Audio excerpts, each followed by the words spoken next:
So, my name is Wasiu Popoola, and my friends call me Popular. So, it's fine. You can call me Popular outside of this talk. I will do my best to address the theme that I've been given, which is about Nigerian engineering in the UK, impact, opportunities, and challenges. Well, I will take the liberty to say this is not just about Nigerian engineers in the UK. It's about professionals, particularly engineering professionals, wherever we might be.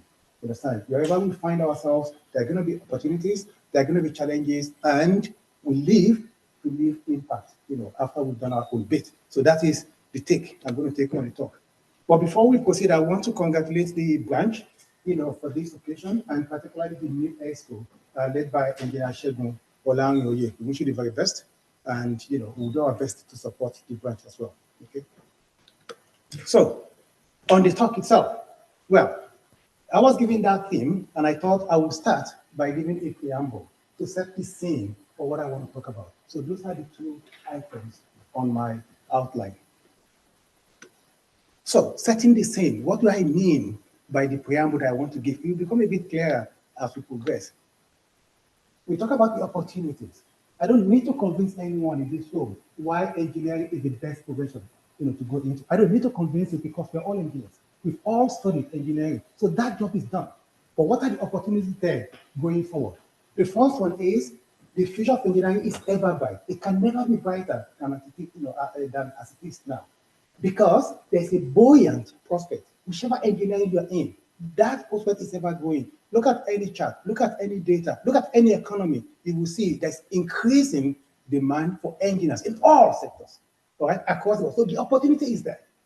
So the question of creating opportunity, I think that has been addressed because it's there for the economy. And why? Why do we have so many opportunities in engineering? And that is because as engineers, we advance society. You see, we help to solve the big global challenges that the society faces. So we have to find solutions to that. And those solutions we have to come from within the engineering field, amongst others. But we're vigilant in addressing those. We push boundaries in science, in construction, manufacturing, medicine, you name it. That is why there's always going to be a constant demand for engineers, a constant demand for people that are skilled in science and engineering. As technologies emerge, and technologies will always emerge, you see, as standards change in the industry, there will be a shift occasionally in the demand for skilled engineers in different areas. But on average, overall, there's going to be a huge demand for engineering. So the opportunity is there already. So that is an addressed issue. Okay? Right, okay. So I think we have some issues with the slide online. So we're just going to take a break and sort that out. So perhaps we have to share the entire window. This is, I don't know. So share the entire screen. If you share the entire screen. That's what we used before. Maybe share the other way. Okay, let's see. It's not looking to share the entire screen, but Sure.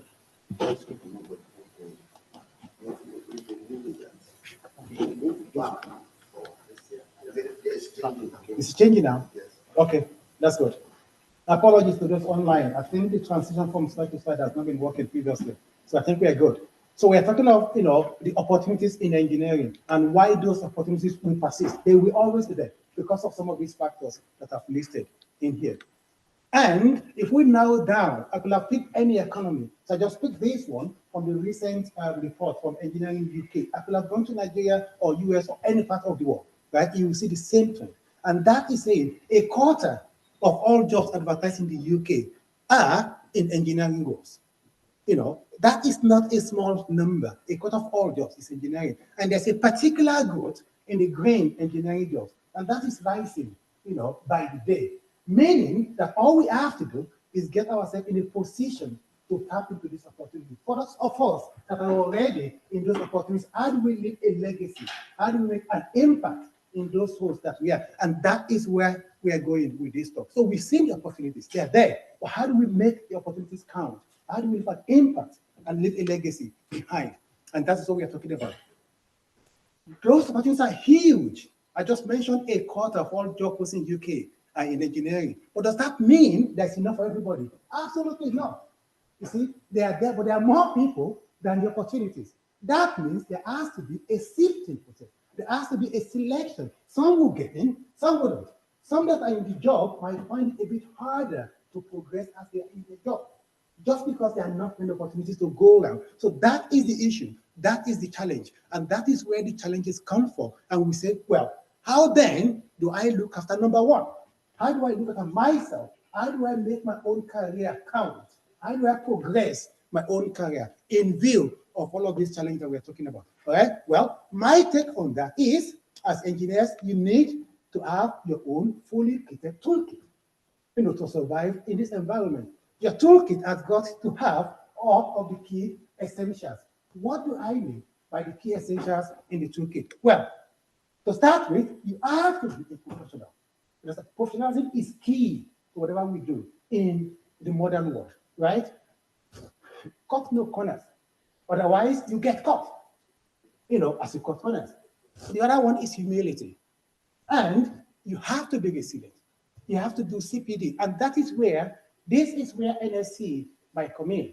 And I'm aware of some of the events of the NSE, both in Glasgow and beyond Glasgow. Some of the webinars, some of the lectures. Is it possible for us to partner with other professional bodies, for example, IET, with IEEE, with INFE, with ICANE, such that those webinars and trainings will count as CPD when it comes to applying to become chartered? Because that would be a key requirement, in our application to become a chartered. All of those should not be in vain. We can harness all of this, you understand, and support people when they apply to become chartered, because we have to be professionals.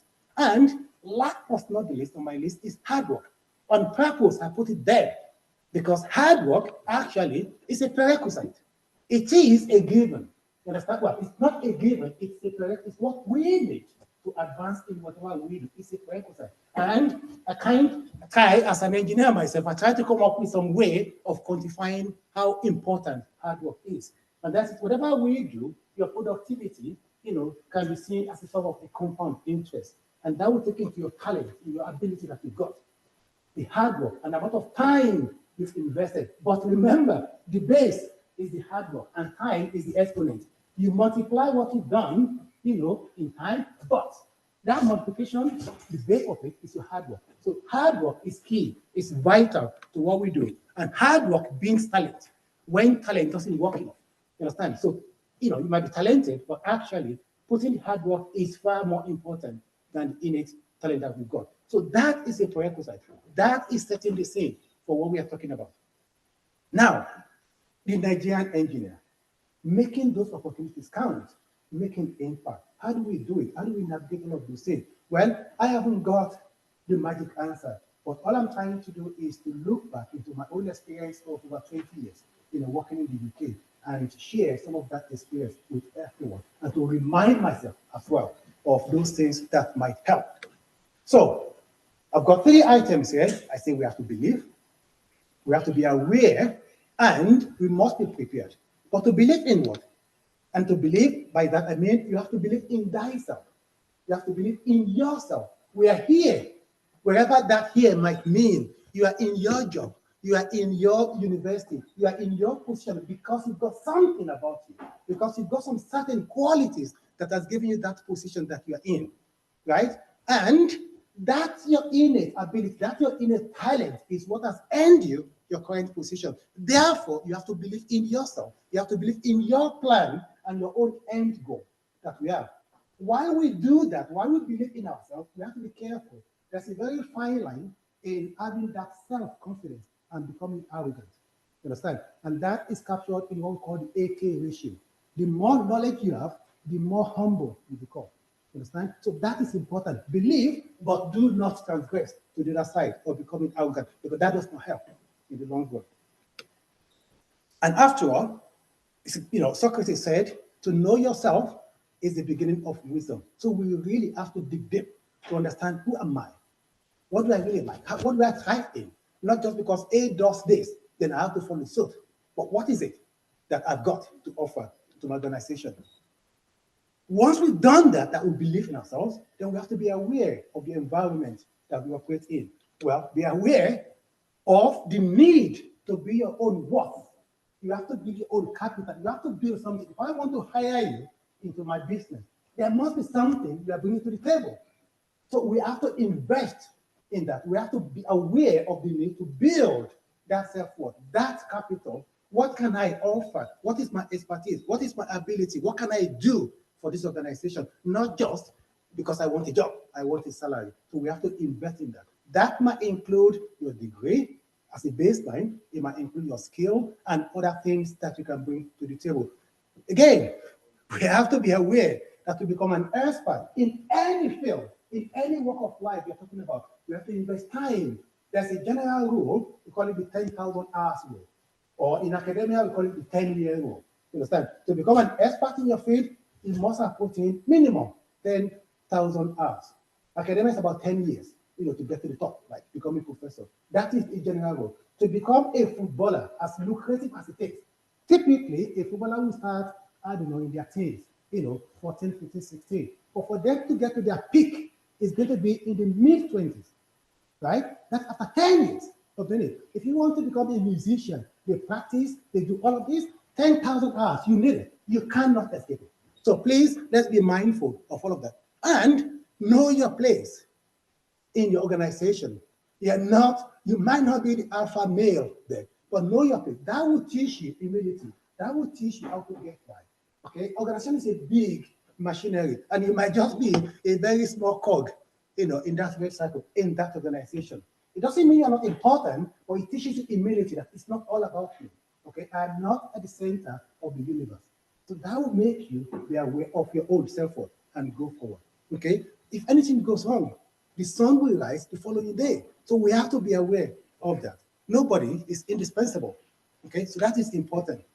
Be aware also and avoid the calamity of conformity, right? And what do I mean by that?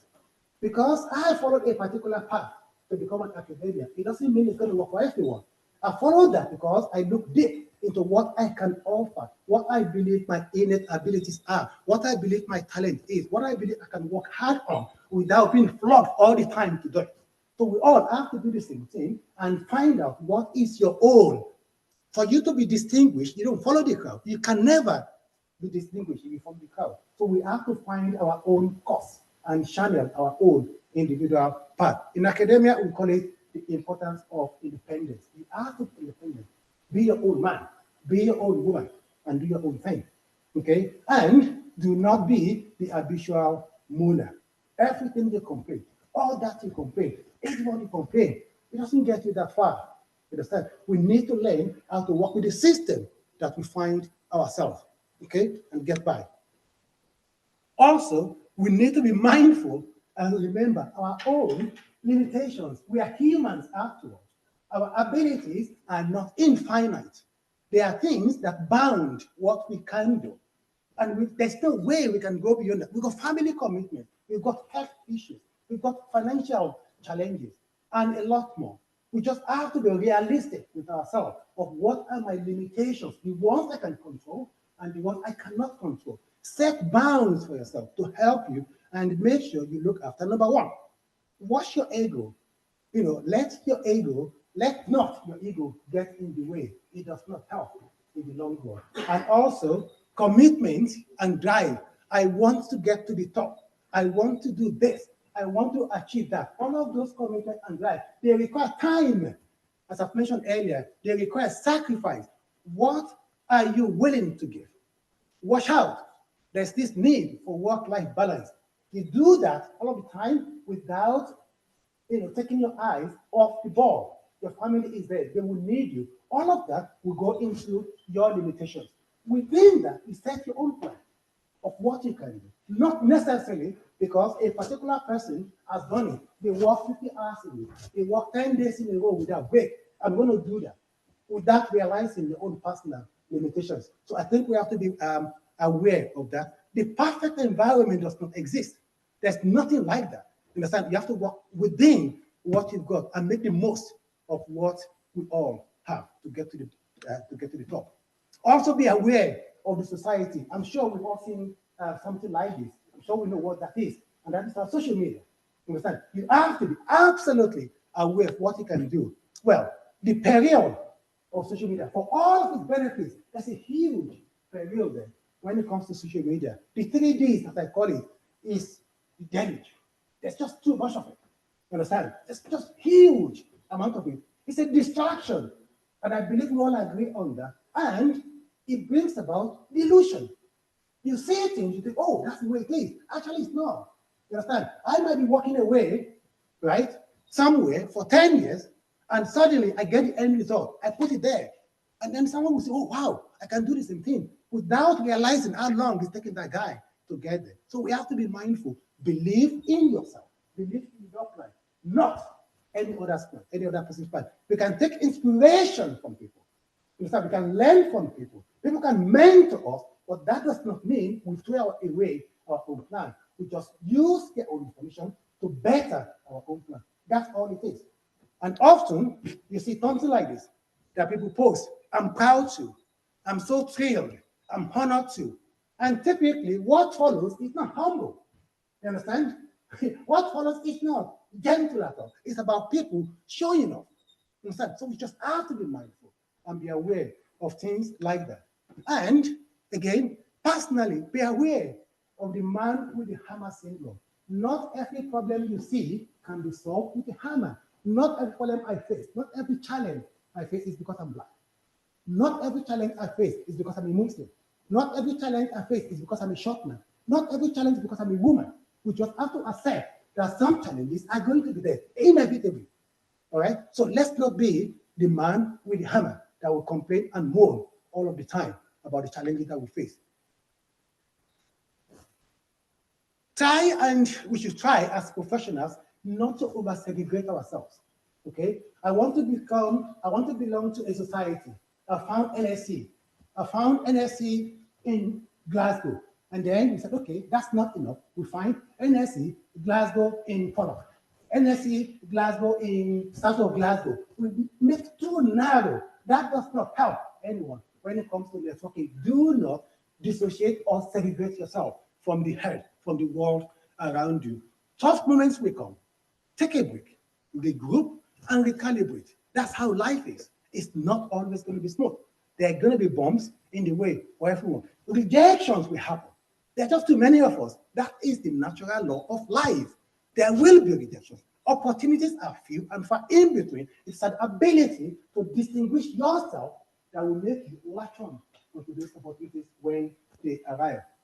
You need to get mentors. We all need help. You understand? We need a shoulder to cry on when we need to. So we should try and find reliable and trusted mentors. Again, be aware of cognitive dissonance. What do I mean? In the interest of time, I will go through this very quickly. And this idea is, you see a fox, it's very hungry. It went to the bush, it can see some very nice grape there. Okay? It's trying to get it because it's hungry. It wants the grape. It jumps and jumps and jumps so many times. But I couldn't get the grape. You know what he said? He said, I don't care anyway. The grapes are actually very bad. They're not very sweet. You know, they're so sour. I don't want them. He's doing that as a lazy, attempt to make himself feel better. That is cognitive dissonance. We need to own our disappointments as much as our success. You understand? Because I have applied for a job and failed, it's not because of any other thing I should accept. Perhaps I wasn't good enough. Perhaps I'm not the best candidate for that particular opportunity. So what? That gives me an opportunity to go back and retrain, understand, and better myself. By the time we indulge in that habit of cognitive dissonance, we deny ourselves an opportunity to grow. We deny ourselves a learning opportunity, and that is not helpful in the world, in a competitive world that we find ourselves. Be aware of the spiriting headlines and statistics. They're going to be there anyway. Who cares? Understand? All I've got is, I know where I'm going. I don't care what you say. You will find headlines like this. Oh, not enough black people doing well. You don't see black people in the top management, all sorts like that. Who cares? If it's going to be just one, I'll probably be the one person. If they're going to be 10, I'll be among those 10 people. That's all that matters. Understand? So we should be aware of all of those negative headline and statistics. And finally, we have to be prepared. Prepare for what? Well, prepare to seize that opportunity. We've worked hard. We have the degree. If you acquire the skill, you've trained yourself, to have your own plan, and then you are waiting for the opportunity. Just be prepared. When it appears, you attack. You understand? And take it. So that's what I mean. To get that opportunity, we have to leverage our own self-worth, our own capital, that thing which you can bring to the table, that thing which you have been working for the past 10 years, that which you have been working for 10,000 hours. Now is your time to leverage all of that and attack the opportunity when it comes. You have to seize it. You have to sow the seed to do that, and you have to achieve, the success or succeed in the next phase of our ambition. Be prepared, and there's no singular way to the top. Whatever top might mean, okay? Whatever top might mean for each one of us, channel our own course, leverage our talent as your what. That opportunity we are talking about, that day, it doesn't have to be the biggest in the world. It could be small games, it could be medium size, it could be the big one. All of them count. We have to take pleasure in all our success, no matter how tiny. I've got a child who goes to school. Last year, it's got 50%. This year, it's got 51. Thank you, my boy. Pat him on the back. Call him to one side. 51 is not good enough. Next time, I want 99. You understand? We have to appreciate, we have to recognize success, no matter how tiny they are. And we have to maximize our own growth going forward. Dare to dream. You understand? It sounds like a cliche, but actually, we need to aspire. Don't set the goal. Well, once I become a chartered engineer, what else do I want? I've got my child to finish school, my wife is doing well, my husband is doing well. That's okay. But we need to aspire. We need to set a higher goal for ourselves and stick to the plan. Have a medium plan. It could be 3 years, it could be 5 years. Evaluate, refine, and go again. You understand? Take a role within your organization. Take a role that you think, actually, I don't mind this role. I think I can thrive in it. Otherwise, if you don't, you might get lumbered with things that you actually do not want to do. You understand? It depends on the environment that we find ourselves. Take advantage of the support that's available widely. It could be training. For example, NSE does a lot of training and webinars, things like that. They could be within the organization or they could be external. So take advantage of all of that. For us in the academia, it's all about practice and practice and practice. We give talks, we teach, we give seminars. All of them, each one of those, attack them as if that is the last one. Attack them as if your profession, your career depends on that very one. That way, you're always trying to make yourself a better person. Don't say, oh, this is just a lecture to year one student. I don't care. No, we do care. And that year one is taken as seriously as the one you give to the council of your university, for example. Okay, they're all very important. That is how we do it. And also, be prepared for the unrealistic demands of the present day career. What do I mean by that? I use an example because I'm an academic. Okay, so that's the only example I can give that will ring true, to my profession. As an academic, we are meant to do a whole lot of things, a whole lot of things. One of it is to do your research to a very good standard, understand? And my colleague in the audience will bear me witness to that. You have to publish in high standard, get research grant, train students, all of those. That's your research. You have to do a lot of teaching to train the next generation of workforce. You have to do knowledge exchange, work with industry, do outreach like we're doing today. Okay, communicate your science to the to the public. That's important. You have to be a good citizen. You have to do admin. All of this and many more. But remember, you are expected to multitask. But multitasking is a myth. There's nothing like multitasking. I might switch from one task and attend to the next one and then come back. That is the multitasking. That is task switching. Understand? So it's a myth that we can do all of that together. So we have to be aware of the challenges of the present day career.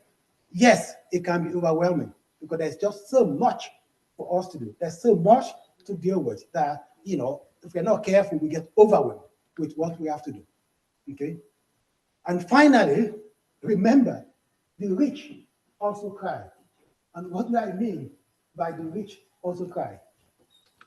And that is, the fact that you are skilled, the fact that you are qualified doesn't guarantee that opportunity will come your way.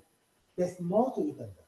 You understand? All of those things we talk about are, if you like, the basic that we need to grab the opportunity. There are a lot more factors. We have to network, and make sure that we get the opportunity. We have to make sure we train ourselves to the highest possible standard. And I give an example of somebody, he was deemed, Professor Margaret was deemed to be good enough to win a Nobel Prize. The very day that she got the call that she won the Nobel Prize, she wrote a grant, a bid, to do that research. And that bid was turned down. Understand? You wouldn't tell me that she's not qualified. You wouldn't tell me she's not skilled because she just won the bloody Nobel Prize, for in her own field. Yet, her own bid, to do more research was turned down. So that tells you it's not just us. It's not just mere mortals like us that suffer rejection. It happens to everyone. It's what we do with it that really matters. Okay? And realism means optimism. We can be as optimistic as we like. At the same time, we have to face the reality. Most job applications end in rejections. Most applications for promotion end in rejection. Your manager will call you, you know what, I'm sorry, maybe not this time around, maybe next year around. Take it on the chin, and then we'll move on and make ourselves better for the next opportunity. You might say, well, I've applied 1 billion times. Why bother? You understand? I've applied, for promotion, they won't give me. I've said I want to do, they won't give me. I'll just do what I can and try to do some side hustle and give up on that particular career. Well, maybe not. That's not the best approach. You understand? In most cases, high risk, high return. Missteps, when they happen, they give us a chance to find other opportunities, or maybe better in writing your applications or navigate the system. You have to gain something from doing that. And you have to be in it to win it. You understand? If you don't apply, you don't get in. So don't let us feel as if, oh, that post is for them. That promotion is for them. That leadership role is for them. No, we have to be in it, to win it. And UDS wins, to quote from the Trotters in that comedy that we all see on the telly. So, exactly, Fool and Horses, exactly. So UDS wins. We have to dare to win, okay?